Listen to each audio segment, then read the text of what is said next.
पूरी पधारे हैं पुरुषोत्तम क्षेत्र में, कि पुरुषोत्तम क्षेत्र के दक्षिण दरवाजे के पास आपकी बैठक है।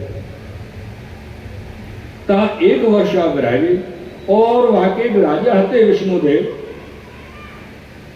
ये विष्णुदेव जो राजा है, इनके मन में एक प्रश्न હતો, और जो प्रश्न है ये सब ब्राह्मण पंडितन से पूछते, अपनी सभा में ब्राह्मण आते सबसे पूछते कि मेरे प्रश्न को जवाब दो कि सब देवन में मुख्य देव कौन है, सब मंत्रन में मुख्य मंत्र कौन सा है, और सब शास्त्रन में मुख्य शास्त्र कौन सा है, और ये कहें कि सब देवन में मुख्य देव कौन सा, सब कर्मन में मुख्य कर्म कौन सा है। ऐसे करके इनने प्रश्न किया। अब ब्राह्मण आवे सभा में सब अपनी अपनी बात रखें।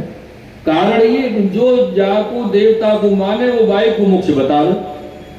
कोई देवी को उपासक आ जाए तो वो कहे कि देवी सबसे ऊंची है, देवी को मंत्र सबसे बोलो, देवी की पूजा करो। कोई दूसरे देवता वालों आवे तो वो वह देवता के मंत्र की बात करे। अनेक देव आवे, अनेक ब्राह्मण आवे, अनेक बात करे, लेकिन राजा को संतुष्टि नहीं हो। राजा समझ गए कि जो जाकू माने वो बाकू बड़ो बतावे, सच्ची बात कोई नहीं बतावे तो कौन सा है मंत्र।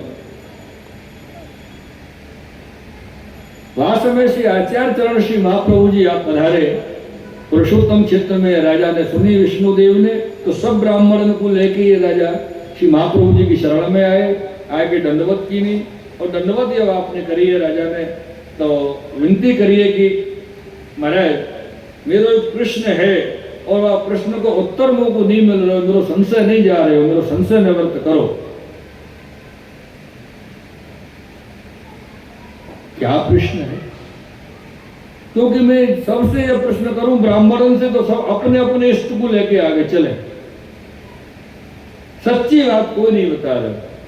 तो श्री महाप्रभु जी बोले प्रश्न क्या है? तो बोले मूल मंत्र कौन सा है, मूल शास्त्र कौन सा है, मूल देव कौन सा है, मूल कर्म कौन सा है। 4 प्रश्न लेके आए। श्री महाप्रभु जी ने मन में विचार किया कि राजा की बात तो सही है, और मैं आपको अगर शास्त्र सम्मत भी समझा के जवाब दूं तो ये मेरी बात समझेगो नहीं, क्योंकि आगे मन में ये विचार आवेगो कि जैसे ये सब ब्राह्मण अपने अपने इष्ट की बात करें, ये कृष्ण के उपासक है तो कृष्ण की बात कर रहे हैं, या में कौन सी नई बात है। तो राजा को संदेह जाए ऐसे करना, कि संदेह जाए ऐसे करने के लिए श्री महाप्रभु जी ने राजा कृष्णदेव राज को कही एक कागज कलम दवात मंगाओ, और वो अपने हाथों से जगन्नाथ राय जी के पास पधराओ, अपने हाथों दरवाजा लगाओ, बंद करो, कोई घुसे नहीं, कोई देखे नहीं, और श्री जगन्नाथ राय जी से विनती करो कि मेरे प्रश्न को उत्तर दो।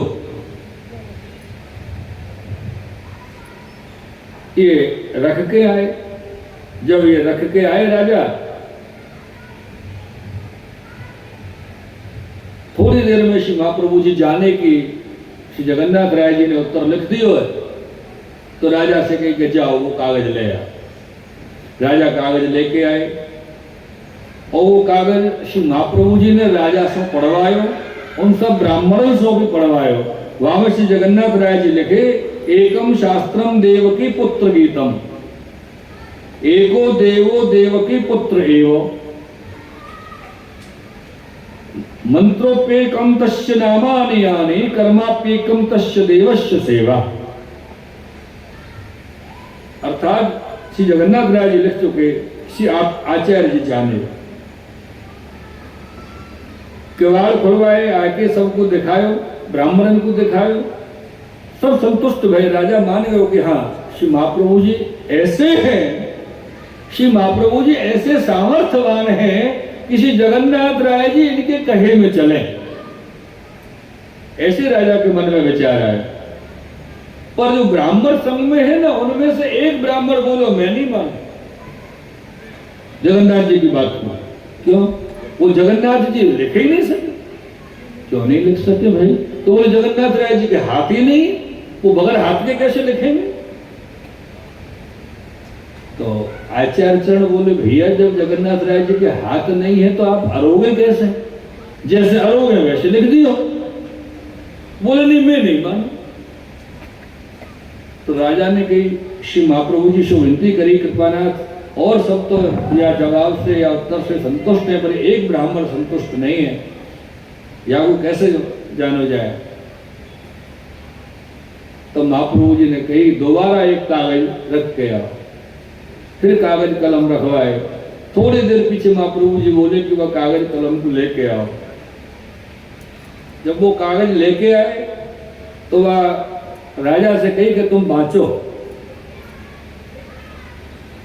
तो जगन्नाथ राय जी ने पहली तरह ही पूर्ववत आधो श्लोक लिखे, योपमान भगवत द्वेषी तम विद्या धन्यो रेतसम, योपमान भगवत द्वेषी तम विद्या धन्य रेतसम, ऐसे करके जगन्नाथ राय जी ने लिखे।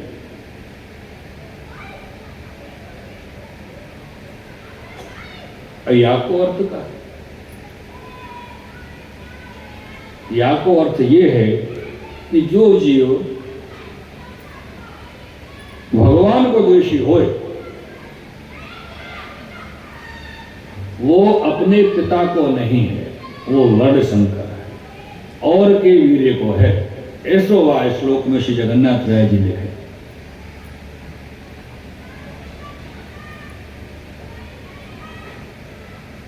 अब इतनी बड़ी बात वही तो राजा ने ब्राह्मण की मां को बुलाया, तो मां ही बता सके कि सच में ब्राह्मण बालक है कि नहीं है, तो कौन को है। पहले तो मां से राजी राजी पूछी तो मां जवाब ही नहीं देवे, बतावे नहीं। तो राजा ने अपनी राजसी बात करके बाबू डरायो धमकायो कि बतावे क्यों नहीं बतावेगी तो हम तो को ये दंड देंगे। ऐसे बाबू जब डराए डर गई तो डर के बोली कि हाँ, ये पुत्र एक मिलेच्छ के द्वारा मेरे गर्भ में उत्पन्न हुआ।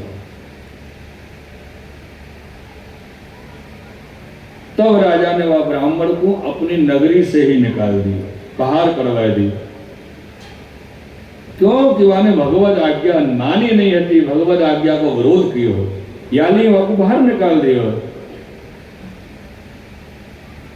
तब वहां पे जय जयकार भयो आप श्री महाप्रभु जी को, और तब श्री आचार्य महाप्रभु दिग्विजय में विख्यात हुए। सो पुरुषोत्तम क्षेत्र की बैठक में आप श्री ये चरित्र प्रकट किए हैं। या पुरुषोत्तम क्षेत्र की बैठक में आप और हम सब मिलकर श्री महाप्रभु जी के स्वरूप को महाप्रभु जी के सन्मुख में दंडवत करें। श्री वल्लभाधीश की जय हो।